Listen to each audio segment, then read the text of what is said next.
Hi hello friends, welcome to our channel. మనం ఈరోజు చెప్పుకోబోతున్న కథ పేరు వచ్చేసి ఇంతలో ఎన్నెన్ని వింతలో.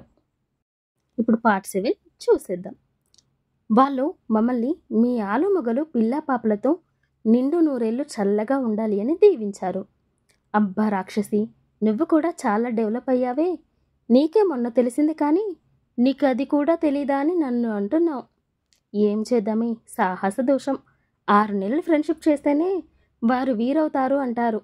మరి మనది చాలా ఏళ్ళ బంధం కదా, మరి ఏమాత్రం కూడా మార్పు ఉండకపోతే ఎలా చెప్పు? సరేలే తల్లి, సంతోషించాం కానీ ఇక నేను చెప్పిన పని స్టార్ట్ చేయండి. సరేనే, చేస్తాను అంటూ ఇంకా కాసేపు కాల్ మాట్లాడి తర్వాత క్యాబ్ బుక్ చేస్తుంది. అక్కడి నుండి మార్కెట్కి వెళ్ళి కొన్ని వెజిటబుల్స్ తీసుకొని ఆదిత్య వాళ్ళ పెళ్ళికి ముందు ఒంటరిగా ఉన్న గెస్ట్ హౌస్కి వెళ్తుంది. అక్కడ ఉన్న మెయిడ్ సహాయంతో ఆదిత్యకి ఇష్టమైన ఫుడ్ వండుతుంది. అప్పటికే ఈవినింగ్ అవడంతో ఒక మెయిడ్ని పిలిచి పని వాళ్ళందరినీ పంపించేయమని చెబుతుంది. అలాగే ఆదిత్యకి ఫోన్ చేసి తను వాష్రూమ్లో పడిపోయినట్టుగా చెప్పమని చెబుతుంది. ఆ మెయిడ్ అలా చేయడానికి భయపడి, అమ్మో అలా చేస్తే సార్కి కోపం వచ్చేసి మమ్మల్ని పనిలో నుండి తీసేస్తారు మేడం అంటూ చెబుతుంది. నో, అలా ఏం అవ్వదు, నేను చెబుతున్నాను కదా, పర్లేదు చేసి చెప్పు, తర్వాత అంతా నేను చూసుకుంటాను కదా అని ఆ మేడ్తో ఆదిత్యకి కాల్ చేపిస్తుంది. మేడ్ ద్వారా విషయం తెలుసుకున్న ఆదిత్య తను ఇప్పుడు ఎలా ఉంది అని అడుగుతాడు కంగారుగా.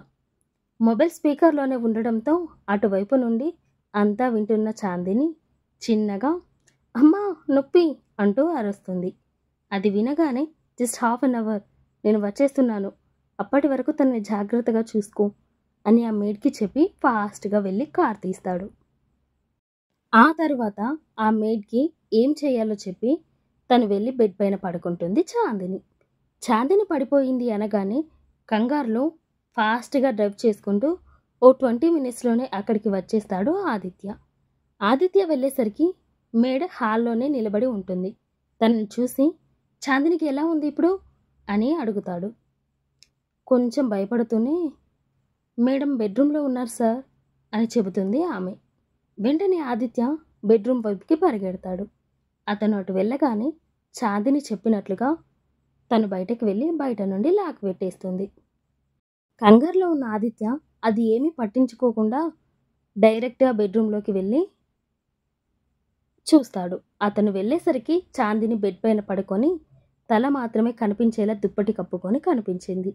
వెంటనే తన దగ్గరికి వెళ్ళి తన తల నిమురుతూ, చాందిని ఏమైంది, అలా ఎలా పడిపోయావు, ఇంతకీ దెబ్బలు బాగా తగిలాయా, ఎక్కడ తగిలాయో చూపించు అని అడుగుతూనే ఉన్నాడు.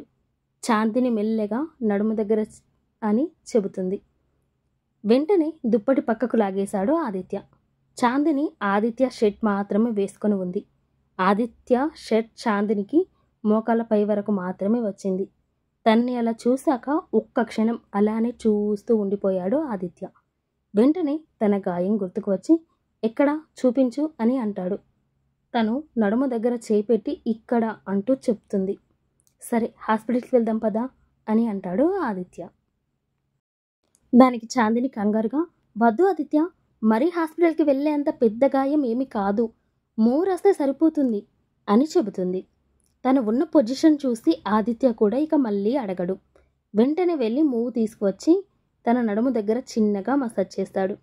అబ్బా ఆకాంక్ష, ఏం ఐడియా ఇచ్చావే తల్లి, నొప్పి లేకుండా రుద్దించుకుంటుంటే ఈ మంటకి తోలు ఊడిపోతుందేమో అని భయంగా ఉంది అని మనసులోనే అనుకుంటూ ఉంటుంది చాందిని. మరోవైపు ఆదిత్య పరిస్థితి వేరేలా ఉంది. చాందినిని అలా అంత హాట్గా చూస్తుంటే కంట్రోల్ చేసుకోవడం కష్టంగా ఉంది. తనని తాను బలవంతంగా కంట్రోల్ చేసుకుంటూ, అవును నీ డ్రెస్కి ఏమైంది, ఈ షర్ట్ ఎందుకు వేసుకున్నావు అని అడుగుతాడు. అంటే అది ఆదిత్య, వాష్రూమ్లో స్లిప్ అయినప్పుడు ట్యాప్ ఆన్లోనే ఉండింది, అప్పుడు ఆ వాటర్ పడి నేను వేసుకున్న డ్రెస్ పాడైపోయింది, ఇక్కడ నాకు వేసుకోవడానికి వేరే ఏమీ దొరకలేదు, అందుకని. సరే కానీ అసలు నువ్వు ఇక్కడికి ఎందుకు వచ్చావు అని అతను అడుగుతూ ఉండగానే అతని ఫోన్ రింగ్ అవుతుంది. ఆ కాల్ ఇంటి నుండి కావడంతో కాల్ పిక్ చేసి, హలో అమ్మా, మేము మన గెస్ట్ హౌస్ దగ్గరే ఉన్నాం. అంటే చాందిని ఎప్పుడు మన గెస్ట్ హౌస్ చూడలేదు కదా, అందుకే తను ఒకసారి చూస్తాను అంటే తీసుకువచ్చా. లేదమ్మా, మేము ఇప్పుడు రావట్లేదు, ఈ నైట్కి ఇక్కడే ఉంటాం. ఓకే అమ్మా, జాగ్రత్త అని చెప్పేసి కాల్ కట్ చేస్తాడు. ఆ వెంటనే చాందిని కల్పించుకొని, ఆదిత్య, ఆకలిగా ఉంది, నన్ను కిందికి తీసుకెళ్ళవా అని అడుగుతుంది. దానితో అతను చాందిని అసలు ఇక్కడికి ఎందుకు వచ్చింది అనే విషయం పక్కన పెట్టి తనని ఎత్తుకొని డైనింగ్ టేబుల్ దగ్గరికి తీసుకువెళ్తాడు. అప్పటికే టేబుల్ పైన ఫుడ్ అంతా రెడీగా ఉంది. వడ్డించడానికి మెయిడ్ని పిలుద్దాం అనుకున్న ఆదిత్య మళ్ళీ చాందిని షర్ట్లో ఉన్న విషయం గుర్తుకు వచ్చి అతని ప్లేట్లో అన్నం పెట్టి చాందినికి ఇచ్చాడు.